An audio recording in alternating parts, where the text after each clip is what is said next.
kasih setiamu nyata bagiku, hikmat kebajikan tersedia bagiku, sebab Allah sanggup limpahkan segalanya, dan anugerahnya sangat besar bagiku. Aku diberkati, aku dilimpahi, karena Allah sanggup untuk menyediakan. Shalom Bapak Ibu, Saudara-saudari, Opa Oma dan juga adik-adik semuanya. Senang sekali kalau hari ini kita boleh berkesempatan kembali untuk beribadah bersama pada ibadah intergenerasi hari ini. Saya percaya semua karena kasih karunia Tuhan yang begitu luar biasa. Mari saat ini kita mengucapkan hati kita untuk memulai ibadah ini dengan pengakuan pertolongan kita adalah di dalam nama Tuhan yang menjadikan langit dan bumi.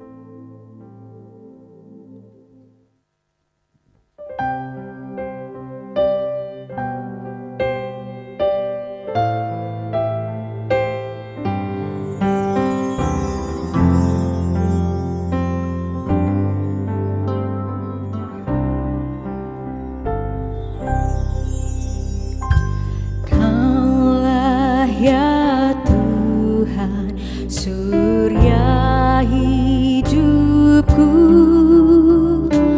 asal Kau ada yang lain tak perlu. Siang dan malam Engkau ku kenal, di hadirat-Mu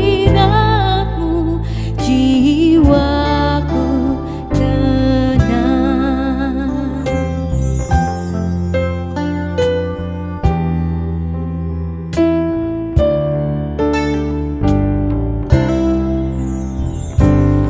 Kaulah bagiku tempat berteduh, Kaulah perisai dan benteng teguh, sukacitaku kekal dalam-Mu, kuasa surgawi Engkau kuasaku.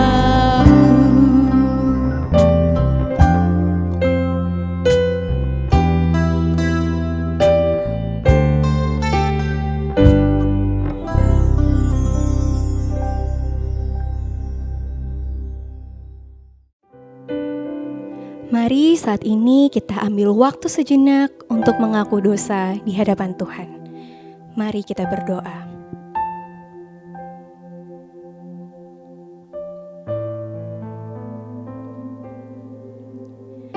Ya Bapa yang Maha Pengasih, terima kasih untuk kesempatan pada hari ini ya Tuhan, untuk kami boleh datang ke hadirat-Mu. Kami tertunduk malu Tuhan mengakui segala dosa dan kesalahan kami yang telah kami perbuat, baik yang kami sadari maupun tidak kami sadari ya Bapa. Ya Tuhan, kiranya Engkau mau untuk menyucikan kehidupan kami, menyucikan hati kami, sehingga kami boleh semakin serupa dengan-Mu ya Tuhan. Bila Engkau mampukan kami untuk terus menjalani kehidupan kami, dan semakin menjadi berkat, semakin menjadi contoh bagi dunia ini. Terima kasih Tuhan, di dalam nama-Mu kami berdoa dan mengucap syukur. Amin.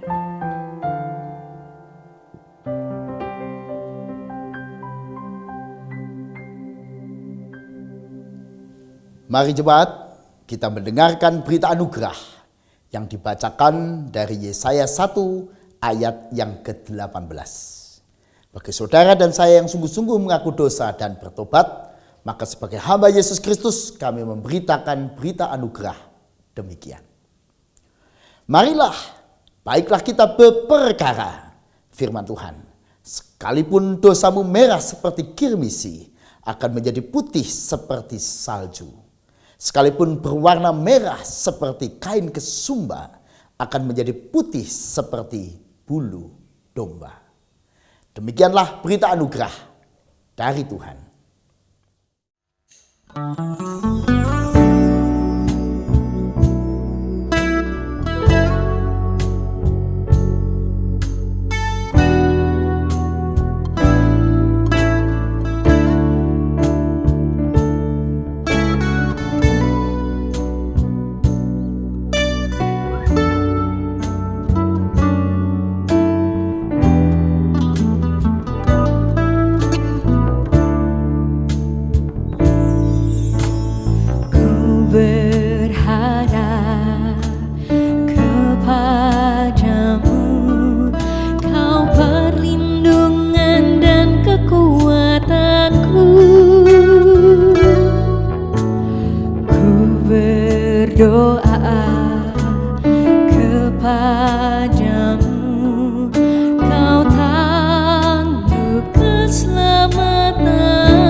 Mari jemaat, kita akan naikkan doa kita sebelum kita membaca dan merenungkan sabda Tuhan. Ya Tuhan, kami rindu membaca dan merenungkan sabda-Mu. Kiranya oleh pertolongan Tuhan kami dimampukan untuk mengerti apa yang kami baca dan renungkan. Tolonglah hamba-Mu ini supaya segala kelemahan dan keterbatasannya tidak menghambat pekerjaan-pekerjaan Tuhan. Di dalam nama Yesus kami berdoa. Amin. Mari jemaat kita membaca firman Tuhan yang kita baca dari Markus 1 ayat 29 sampai 39. Markus 1 ayat 29 sampai 39. Sekeluarnya dari rumah ibadat itu, Yesus dengan Yakobus dan Yohanes pergi ke rumah Simon dan Andreas. Ibu mertua Simon terbaring karena sakit demam. Mereka segera memberitahukan keadaannya kepada Yesus. Ia pergi ke tempat perempuan itu dan sambil memegang tangannya, ia membangunkan dia. Lalu lenyaplah demamnya. Kemudian perempuan itu melayani mereka. Menjelang malam, sesudah matahari terbenam, dibawalah kepada Yesus semua orang yang menderita sakit dan yang kerasukan setan. Maka berkerumunlah seluruh penduduk kota itu di depan pintu. Ia menyembuhkan banyak orang yang menderita bermacam-macam penyakit dan mengusir banyak setan. Ia tidak memperbolehkan setan-setan itu berbicara sebab mereka mengenal Dia. Pagi-pagi benar, waktu hari masih gelap, ia bangun dan pergi keluar. Ia pergi ke tempat yang sunyi dan berdoa di sana. Tetapi Simon dan kawan-kawannya menyusul dia. Waktu menemukan dia, mereka berkata, "Semua orang mencari engkau." Jawabnya, "Marilah kita pergi ke tempat lain, ke kota-kota yang berdekatan, supaya di sana juga aku memberitakan Injil, karena untuk itu aku telah datang." Lalu pergilah ia ke seluruh Galilea dan memberitakan Injil dalam rumah-rumah ibadat mereka dan mengusir setan-setan. Demikianlah pembacaan Injil Yesus Kristus. Yang berbahagia adalah saudara dan saya yang tidak hanya membaca tapi hidup di dalam sabda Tuhan. Haleluya. Shalom jemaat yang dikasihi Tuhan. Khususnya buat saudara yang merayakan Imlek, saya ucapkan selamat tahun baru Imlek. Gong Si Fa Cai. Banyak orang mengucapkan demikian pada peristiwa Imlek. Gong Si Fa Cai. Tetapi saudara, Gong Si Fa Cai seringkali dikaitkan dengan suatu ucapan selamat dan harapan supaya memperoleh keberuntungan, kekayaan, kemakmuran. Lalu biasanya disimbolkan juga dengan anak-anak yang belum menikah mendapatkan angpau. Wah, apakah ada di antara saudara yang sudah menerima angpau bagi anak-anak yang belum menikah? Angpau ini pasti dinanti-nanti ya. Nah, tapi sebenarnya di balik angpau ini kan ada semacam harapan supaya berkat boleh menjadi milik keluarga dan kita sekalian. Karena itu orang tua yang merasa diberkati berbagi berkat dengan generasi muda. Dan melalui ucapan Gong Si Fa Cai, orang ingin memberikan semangat bahwa keberuntungan itu ada kemakmuran yang bisa kita raih. Apalagi tahun ini katanya tahun macan air. Wah, orang Tionghoa mengenal ada simbol-simbol, setiap tahun itu disimbolkan dengan simbol tertentu. Dan tahun ini macan air, suatu simbol kepemimpinan, kekuatan, kepercayaan diri, keberanian, bahkan juga terkait dengan keberanian mengusir kejahatan. Macan itu tegar, macan itu kuat, macan itu hebat. Nah, kira-kira tahun ini diharapkan ada suasana yang demikian. Kita menjadi orang-orang yang hebat, kuat, tegar, sehingga bisa meraih kesejahteraan, keberuntungan dalam kehidupan. Jadi sekali lagi selamat buat saudara dan saya merayakan Imlek. Jadi saudara dikasih Tuhan, Imlek jadi dikaitkan seringkali dengan kesuksesan, kemakmuran, kebahagiaan. Tentu saja di dalam dunia Kristiani kita mengenal kata damai sejahtera. Orang-orang yang tangguh, yang mau menjadikan hidupnya berkat bagi orang lain.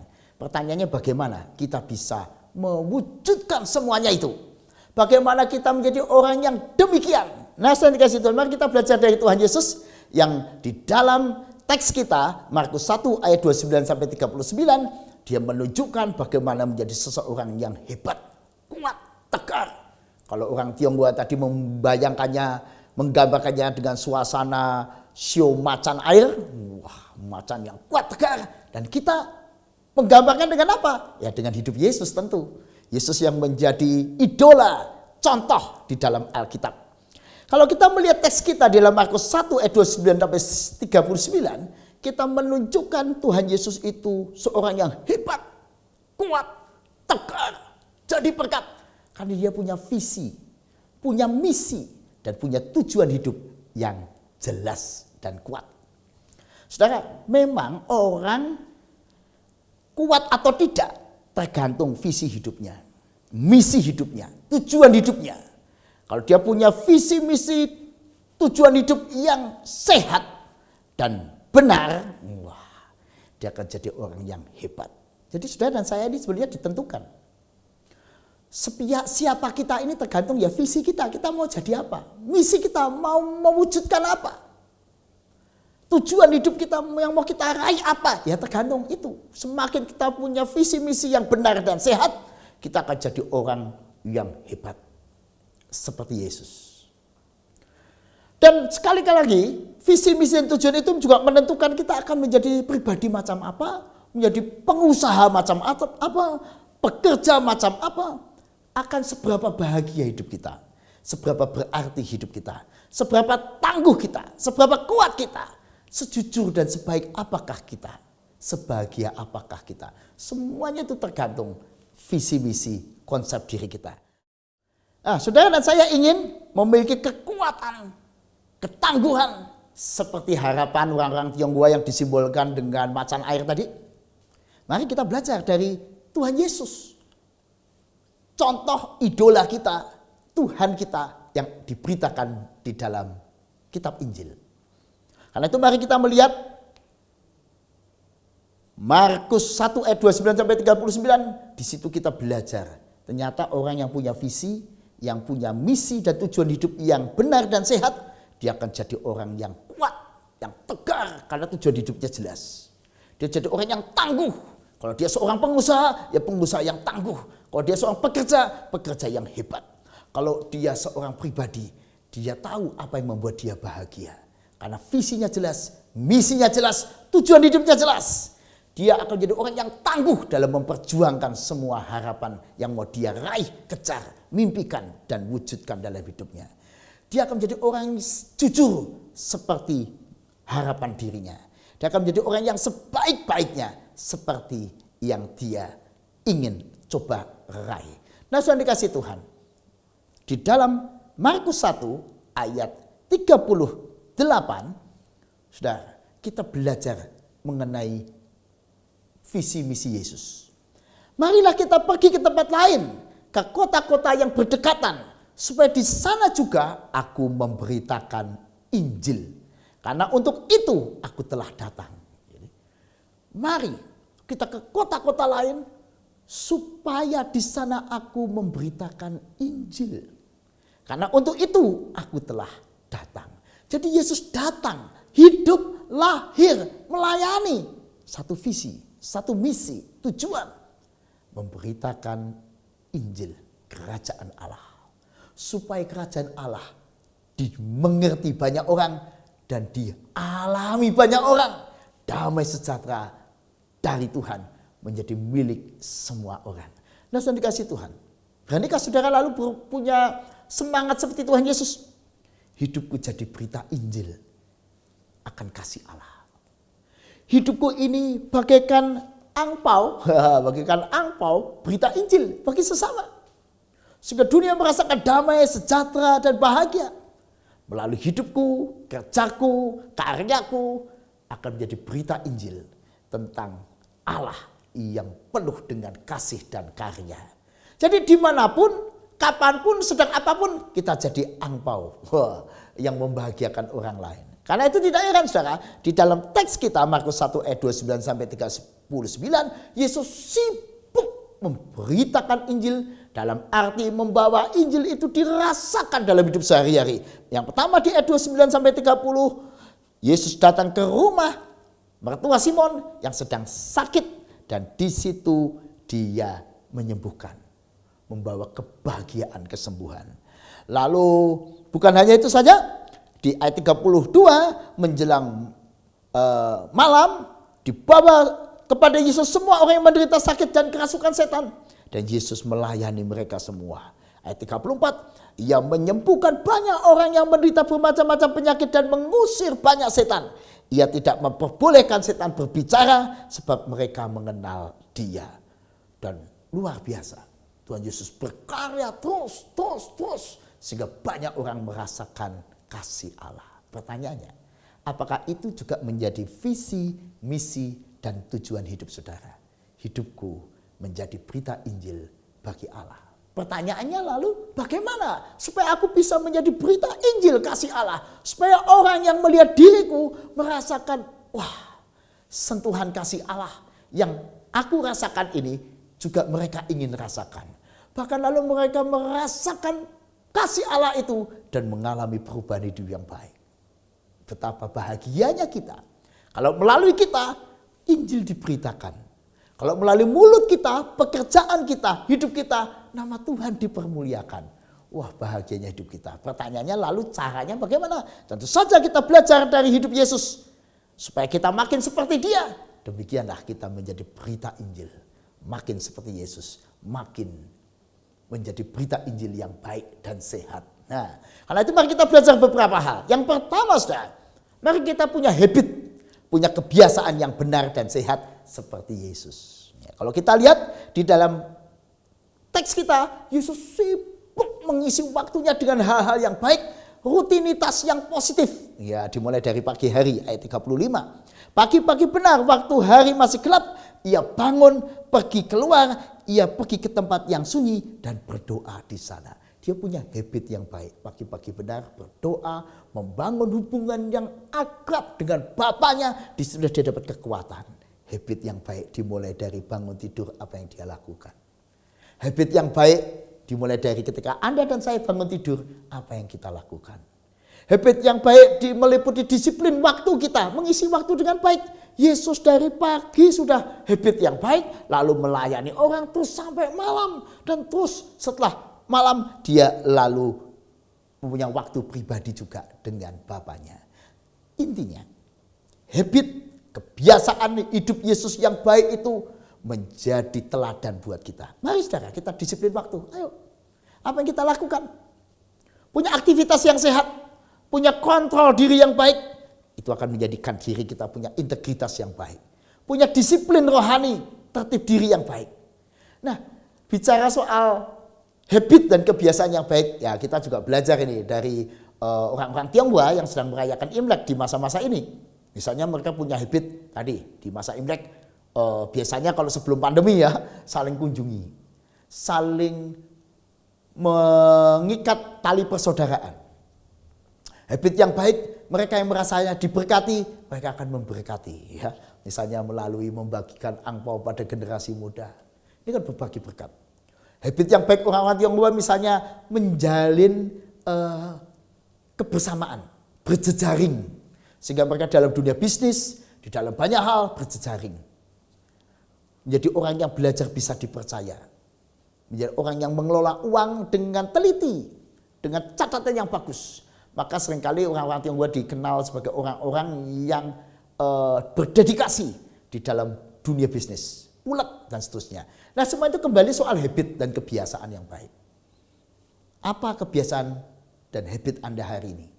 Apakah sehat dan benar? Yang kedua, saudara, mari kita bersikap dewasa dan bijak pada orang lain. Ketika Yesus mendengar mertua Simon sakit, dia memprioritaskan untuk mengunjungi, untuk melawat mertua Simon dan mendoakannya, membangunkan dia dan menyembuhkannya. Dan dikasih Tuhan di situ kita lihat Tuhan Yesus punya perasaan yang peka. Bagaimana dia bisa tenang kalau mertua Simon itu sakit demam sementara Simon melayani dia. Nah, dia dengan penuh empati, mendengar keluhan mungkin ya dari Simon, wah mertuanya sakit, ayo kita kunjungi. Ini orang yang punya empati pada orang lain. Sekaligus mari kita belajar menjadi orang yang dewasa dalam segala hal. Wah, menjaga persaudaraan, ramah pada orang lain, nah itu ciri. Salah satu ciri orang Tionghoa di dalam bisnis katanya adalah pandai membuat persaudaraan dengan siapapun. Ramah di dalam melayani customer atau teman-temannya. Dengan demikian maka usahanya menjadi subur ya dalam pertolongan jejaring yang kuat. Yang ketiga, saudara, mari kita belajar menjadi orang yang produktif, berbuat baik dengan tulus seperti Tuhan Yesus. Banyak orang datang tentu melelahkan dia, tapi dia berusaha. Apa yang dia bisa lakukan, dia lakukan buat orang lain. Buat orang yang lemah. Dia selalu berusaha untuk produktif. Tidak cuma menolong sekali, 2 kali. Kalau dia masih bisa, dia akan menolong sebanyak-banyaknya. Dia produktif. Mari kita juga berbuat yang produktif dalam hidup ini. Kalau kita masih bisa lakukan sesuatu, ya lakukanlah dengan produktif. termasuk produktif dalam dunia kerja, tekun berusaha. Dan yang terakhir saudara, mari kita belajar manajemen diri, manajemen waktu, memberikan yang terbaik yang kita bisa. Dan karena itu hidup Yesus, di dalam teks ini saja kita menemukan betapa indah, betapa luar biasanya Yesus mengelola waktu-waktunya, mengelola hubungannya dengan orang lain, mengelola hubungannya dengan Bapaknya. Maka tidak heran, manajemen diri yang baik menghasilkan pribadi yang hebat. Nah, kita sudah dapat teladan yang baik dari Tuhan Yesus. Sekarang pertanyaannya, apa yang bisa kita lakukan? Tentu saja kita harus jadi orang-orang yang tangguh tadi ya. Punya habit dan kebiasaan yang baik dan benar. Punya sikap dewasa, bijak pada orang lain, produktif berbuat baik dengan tulus. Punya manajemen diri, ketekunan dalam usaha. Nah, inilah modal kita sebenarnya menghadapi berbagai macam goncangan hidup. Hidup ini banyak goncangan, hidup ini banyak tantangan, hidup ini banyak kesulitan. Ada seorang teman begitu senang membangun usaha, tahu-tahu ada pandemi. Wah, usahanya goyang. Tidak pernah diharap, tapi nyata terjadi. Apa yang bisa kita lakukan? Tentu saja yang pertama kita datang pada Tuhan. Ketika goncangan ekonomi terjadi, ketika goncangan dalam kehidupan kita terjadi, bisa macam-macam goncangan terjadi. Pertama ya datang pada Tuhan. Menyerahkan semua di tangan Tuhan yang penuh kuasa. Yang sudah tahu segala hal. Karena itu kita percaya Tuhan mendengar seru doa kita. Keluhan hati kita. Dan Tuhan akan bertindak untuk kebaikan anak-anaknya. Kita percaya. Tapi tidak hanya percaya. Kita iringi kepercayaan kita. Ya dengan 4 hal tadi. Dengan kebiasaan-kebiasaan yang baik. Dengan sikap dewasa dan bijak. Tetap produktif selalu. Dan memanage diri kita sebaik-baiknya. Dengan demikian, maka doa kita akan menjadi lancar. Karena kita mengiringi doa kita dengan sikap hidup yang benar dan bijaksana. Nah, mari saudara, kita jadikan contoh teladan hidup Yesus menjadi cara hidup kita. Dengan membentuk diri kita seperti Yesus. Dengan demikian kita akan menjadi berita Injil buat dunia. Dan kalau terjadi goncangan kehidupan, kita tenang. Kenapa? Satu sisi kita pegang Tuhan, di sisi lain kita juga mengiringi iman kita dengan perbuatan, dengan habit, dengan kebiasaan, dengan produktivitas dan manajemen diri yang baik. Kalau itu kita gabungkan, wah, kita akan menjadi pribadi-pribadi seperti Yesus. Dan itu lebih dari pribadi seperti macan tadi ya. Orang-orang Tionghoa tahun ini merayakan dan berharap memiliki kekuatan bagaikan macan air ya, yang tegar, kuat, bisa melawan segala sesuatu, bisa mengalahkan kejahatan dan seterusnya. Tapi di dalam Kristus kita bukan cuma bisa mengalahkan semua itu, malah kita bisa seperti angpau bagi orang lain. Kita bisa jadi berkat bagi orang-orang sekeliling kita. Nah, karena itu saudara, beranikah Anda dan saya hari ini mengatakan, Tuhan, hidupku ini akan ku jadikan berita Injil bagi kasih Allah dinyatakan buat banyak orang. Aku ingin jadikan hidupku bagaikan angpau, berita Injil yang nyata bagi sesama, supaya dunia ini merasakan damai, sejahtera, dan bahagia. Aku ingin Tuhan, melalui hidupku, kerja, dan karyaku, nama Tuhan dipermuliakan, Injil diberitakan, dan dipersaksikan. Jadilah angpau dimanapun kita berada, di rumah, di tempat kerja, di tempat kos, di tempat masyarakat, jadilah angpau yang hebat. Tapi ngomong-ngomong, ada isinya enggak nih ya? Kosong. Nah kalau yang ini, wah, ngomong-ngomong kosong juga. Wah, kalau ini kosong, angpau yang enggak berguna karena kosong, enggak ada isinya. Tapi mari saudara, jadikan hidup Anda bukan seperti angpau yang kosong ini, tapi betul-betul isi karena Yesus mengisi hati, pikiran, dan hidup kita. Amin. Mari kita berdoa. Ya Tuhan, inilah doa kami. Kami rindu menjadi berkat bagi orang-orang sekeliling kami. Kami ingin belajar cara hidup yang tangguh dan hebat seperti teladan Tuhan. Di dalam nama Yesus kami berdoa dan berserah. Tolonglah kami Tuhan untuk dapat hidup seperti teladan Tuhan. Ya Tuhan, kami ingin bersyafaat untuk perjuangan bangsa kami Indonesia bersama dengan seluruh dunia yang berjuang untuk mengalahkan pandemi COVID-19 ini, khususnya variasi atau virus Omikron yang sedang terus bertambah orang-orang yang terjangkit. Tuhan tolonglah supaya pandemi ini boleh terkendali dengan baik dan bisa terkendali dengan baik di Indonesia, di kota kami Yogyakarta maupun di seluruh dunia. Dan tolonglah ya Tuhan yang sudah terpapar sakit, kiranya oleh pertolongan-Mu boleh mendapatkan kesembuhan dan mendapatkan pemulihan. Dan mereka yang sedang sakit kiranya Tuhan beri kekuatan dan penghiburan. Terlebih mereka yang sedang berduka karena kekasih-kekasih mereka harus berpulang karena sakit ini, kiranya Tuhan menguatkan dan menghibur mereka sekalian. Ya Tuhan, kami serahkan juga supaya tiap keluarga di seluruh dunia, juga di tengah bangsa kami, keluarga-keluarga bisa menjadi keluarga-keluarga yang harmonis, yang hidup dalam damai sejahtera Tuhan. Biarlah berkat dan pertolongan Tuhan memberkati tiap keluarga kami dan menjadikannya keluarga-keluarga yang bahagia di dalam Tuhan. Kami serahkan semua doa ini dalam tangan kasih-Mu. Biarlah berkat-Mu mengiringi segala perjuangan orang yang sedang tergoncang, baik tergoncang dalam kehidupan sehari-hari, tergoncang dalam kehidupan keuangan, ekonomi, pekerjaan, maupun goncangan-goncangan yang lainnya. Di dalam nama Yesus kami berdoa dan berserah. Amin.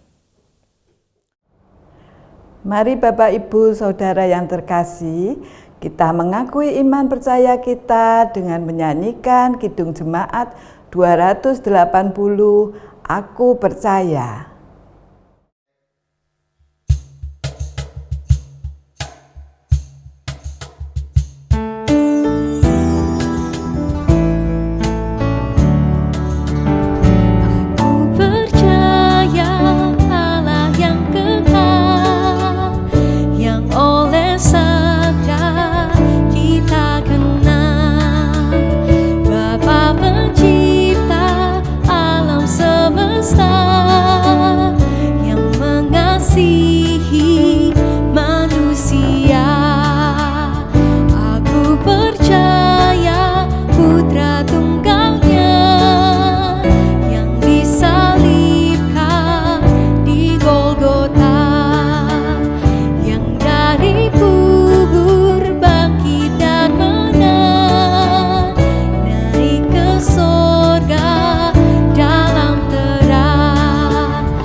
Mari Bapak Ibu Saudara yang terkasih, kita diberi kesempatan untuk mengumpulkan persembahan bagi pekerjaan Tuhan yang didasari dari firman Tuhan Roma 12 ayat 1.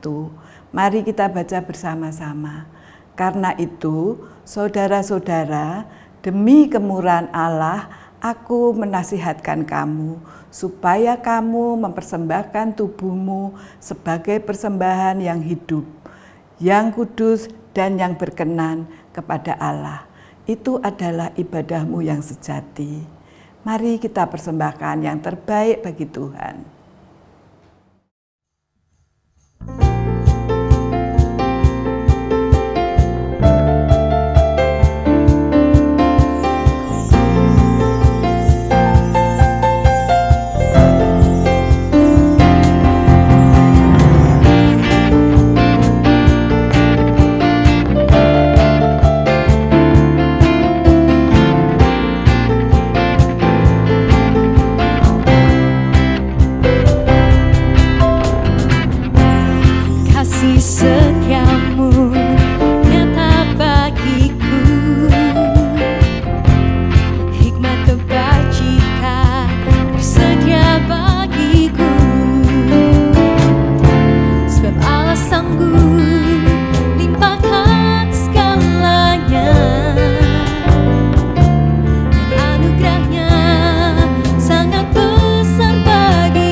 kebajikan tersedia bagiku.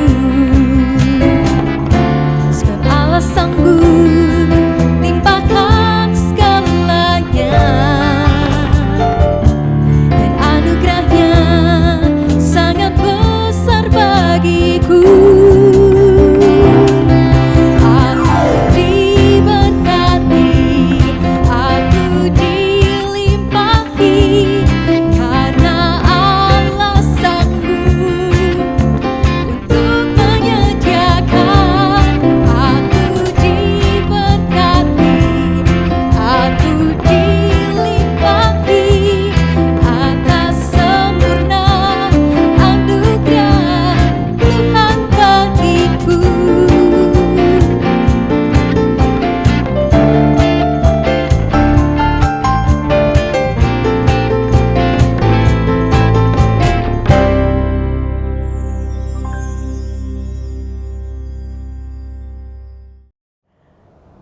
Mari Bapak Ibu yang terkasih, kita berdoa untuk persembahan kita. Mari kita berdoa. Puji syukur dan terima kasih Tuhan, kami haturkan kehadapan-Mu. Oleh karena kasih Tuhan, kami diberi kesempatan untuk mengumpulkan persembahan untuk pekerjaan Tuhan. Tuhan, tolonglah kuduskan dan sucikan persembahan ini, kiranya layak untuk pekerjaan Tuhan di rumah-Mu. Kami juga berdoa untuk para majelis yang mengelola. Tuhan sertai, tambahkan hikmat-Mu supaya persembahan ini betul-betul untuk pekerjaan Tuhan. Terima kasih Tuhan, di dalam nama Tuhan Yesus semua ini kami mohon. Haleluya, amin.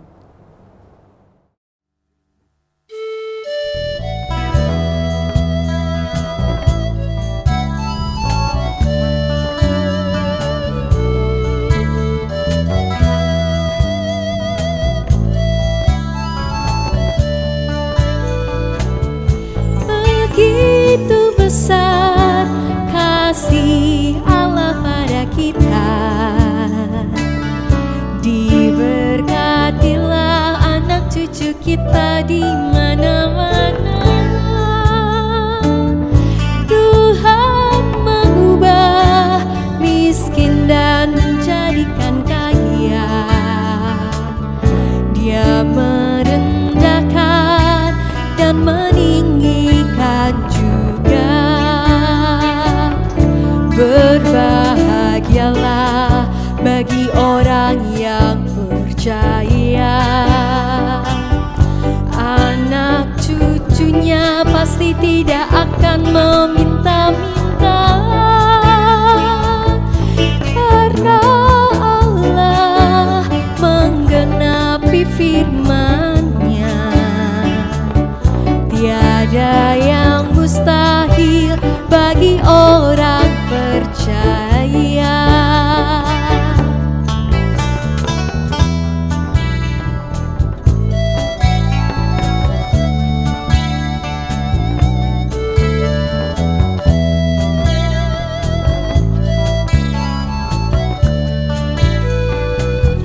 Begitu besar kasih Allah pada kita,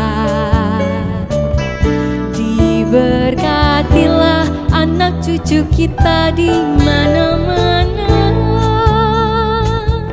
Tuhan mengubah miskin dan menjadikan kaya. Dia merendahkan dan meninggikan juga. Berbahagialah bagi orang yang percaya, anak cucu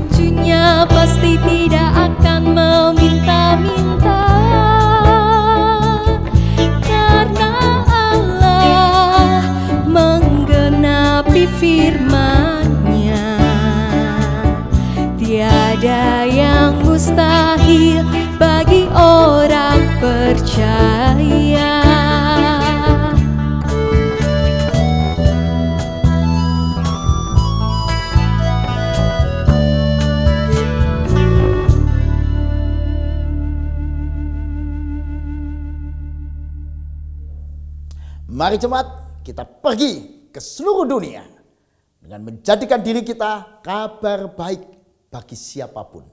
Dan dimanapun, mari kita muliakan Tuhan melalui hidup kita yang menjadi kabar baik. Dan kini, terimalah berkat Tuhan.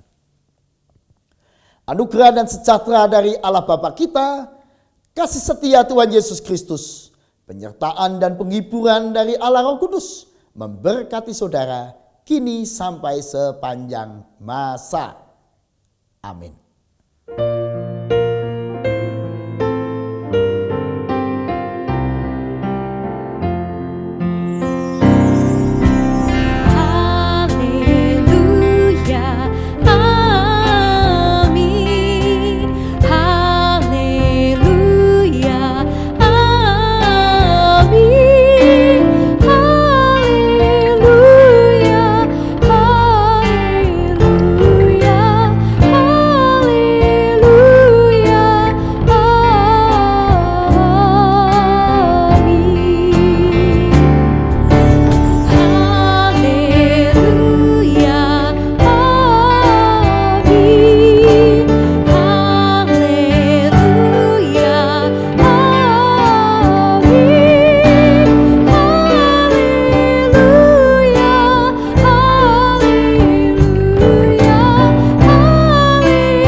Ibadah intergenerasi hari ini telah usai.